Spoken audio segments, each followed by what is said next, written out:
Right, good morning. Apparently, there's some people on this channel who are rather insistent that I have no evidence that there's been 25 years worth of theft from the public purse.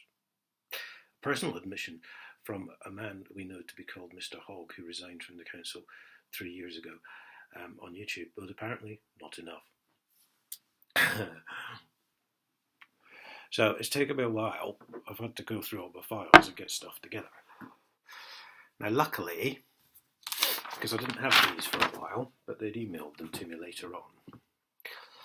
This is the Waterhouse Coopers,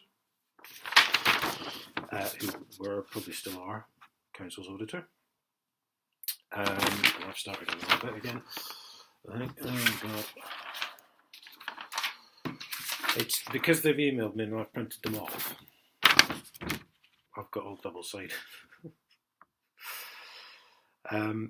So I complained, obviously, in order to legally charge for a trading licence, HDC had to, they had to do three things. They had to advertise it in the newspaper for 2 weeks. We've got that, not a problem. They then had to write a letter requesting permission from County Council and the Chief Police Officer of the time. Of these documents, there is no trace at all. The auditor leaned heavily on an argument that said there was no evidence of a reply from County Council in the form of a letter, because County Council were asked verbally. However, it matters not, because there's nothing in the law to say that the County Council nor the Chief Police Officer of the time had to reply. One might think they would if they received a request to ask if it was okay to charge for trading licences. That's the law for you. So it's, God, this is complicated. Person could look at the application form. No, pen 2. Right, yes. So this was dated 16th September 2010 and was from Lord Bennett, appointed auditor. Is that a laptop reading things the right way around again? That would be weird. The two matters I raised were the arrangements for receipting payments made by traders and the basis on which the council is entitled to make charges for the 1096 lay-by. Now, I'm not going to go through all this because it's a whole big thing about how they changed everything when they had building work going on and yada, yada, yada. If they wanted a receipt, one of the customer services advisors would have provided one. Well, one very rarely was. It was all cash payments, you see. No one thought there was anything wrong. Then they decided not to take payments by cash. This is after I sent the auditor in, you see. As part of our 2010-11 audit of the Council's accounts, we will undertake tests over the receipting and banking of income received by the Council to check that the Council's controls are operating effectively. This testing will include tracing amounts through to the entries in the Council's accounting systems.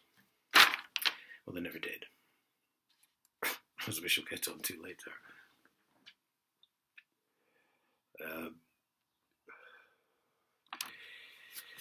In light of my responsibilities as the Council's appointed auditor, I am satisfied that the allegation of fraud has been properly investigated by the Council's fraud manager, who, by the way, didn't even know who they had on duty that day. That came out at a meeting. And by the police independently of the council. Yes, as I recall, they sent a detective sergeant in who said the cash had probably gone in someone's pocket, and then they got bored and wandered off. Didn't go any further than that.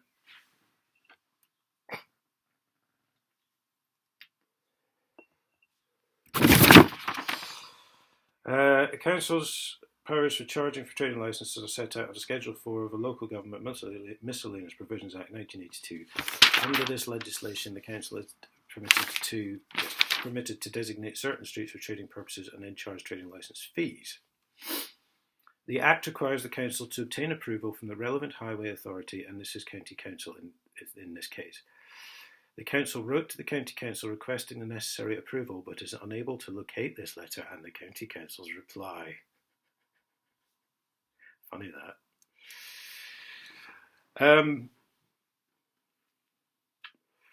Although the council is unable to locate the reply from the county council with regard to the designation of the 1096 as a licensed street, the report by the chief executive to the planning committee, and I've seen this, the county council have replied as quoted hereunder, and whilst accepting that consent has not been withheld, the Director of Transportation has been asked to indicate positive consent.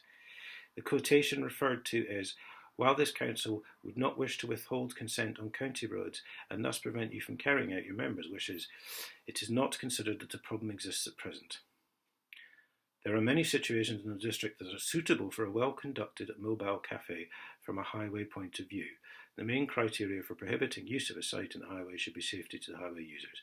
I hope, therefore, that the powers conferred under the above-mentioned Act will not be used indiscriminately by your council. And then they were. They just started charging everyone.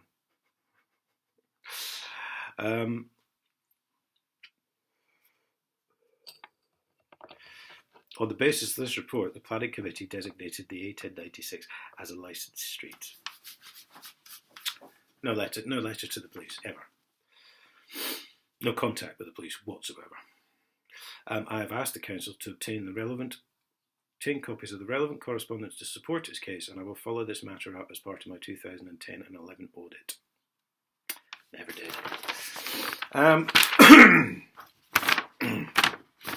So that was the first one.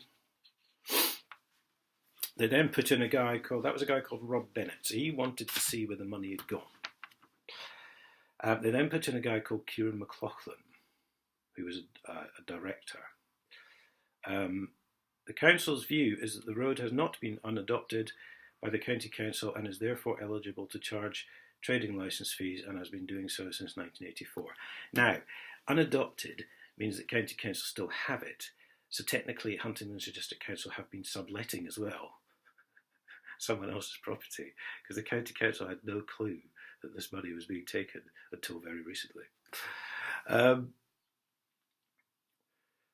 The council maintains that the lay-by falls within the definition of a street for the purposes of street trading as set out in Schedule 4.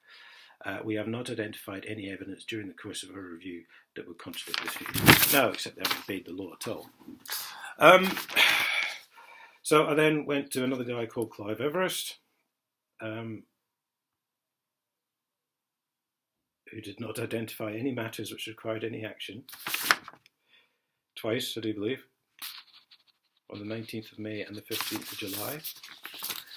So I then complained to the auditor's watchdog, the Audit Commission. So apparently, I'll make this very short, right? The Audit Commission has no power to interfere with the auditor whatsoever. As I indicated in my email on 22nd July, because appointed auditors are statutorily independent of the Audit Commission, the Commission cannot interfere with an appointed auditor's exercise of his or her professional skill and judgment in performing his or her statutory functions.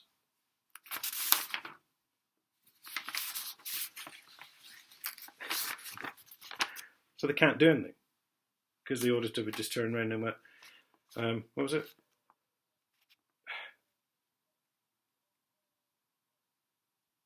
Yes, that was my professional skill and judgment at the time. Oh, sorry, I got it wrong. Oh, there's nothing you can do. Substitute its own judgments for those of an appointed auditor. So they can't even say you've done it wrong. Direct an appointed auditor to act or review his or her decisions, as only the courts have the powers to do so. So they're hopeless. It's like a made-up government body. And again, I got that repeated sometime, 26th of August 2014, that was repeated to me. They can intervene if they fail to follow proper procedures, discourtesy and rudeness, discrimination, delays. But they can't, because that's the auditor's professional skill and judgment at the time. Right, here's some lovely letters I wrote to Let's see, David Cameron. David Cameron again. David Cameron again. David Cameron again. David Cameron again. These were all copied letters that I'd sent to people like the council or whatever. The Deputy Prime Minister. Ed Miliband. Was it he couldn't interfere because he can only take up individual cases on behalf of his constituents in Doncaster North? He was a leader of the fucking Labour Party at the time. Mr. Miliband apologises for his delay. Oh, the Prime Minister again. Oh, the Deputy Prime Minister, so Nick Clegg didn't want to do anything either. I had a Deputy Prime Minister. Yes, so I've been rather comprehensive, guys. I mean, there's thousands of this stuff, really. So, if you're aware of a site called whattheyknow.com, I've put several Freedom of Information requests up there, very few of which have been answered, which is supposed to be illegal, but...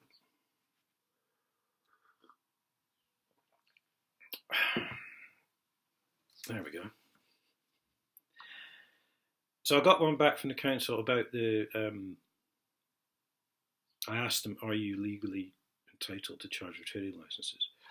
Huntingdonshire District Council is the authority responsible for the licensing of street trading in Huntingdonshire in accordance with Section 3 and 4 of the Local Government Miscellaneous Provisions Act 1982. Section 3 of the Act states that a District Council may resolve that Schedule 4 to this Act shall apply to their district, and if a council so resolve, that schedule shall come into force in their district on such day as may be specified in the resolution.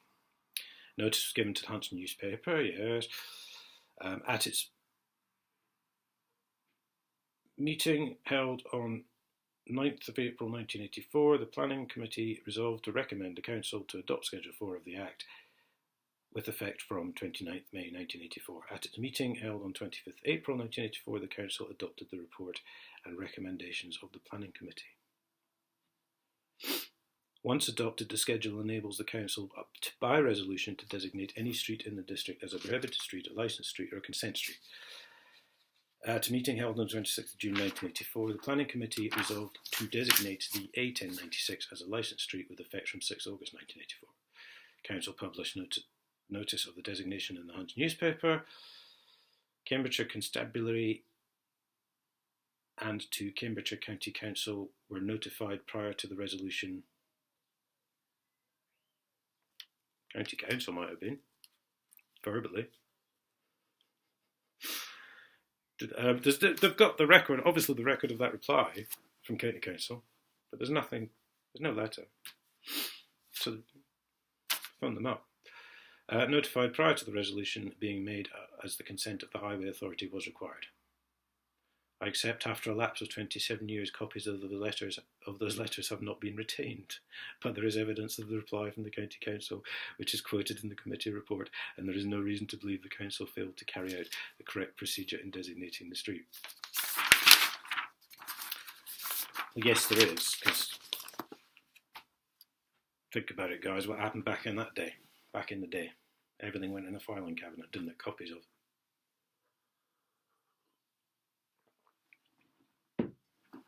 So they quite deliberately went ahead and broke the law, basically.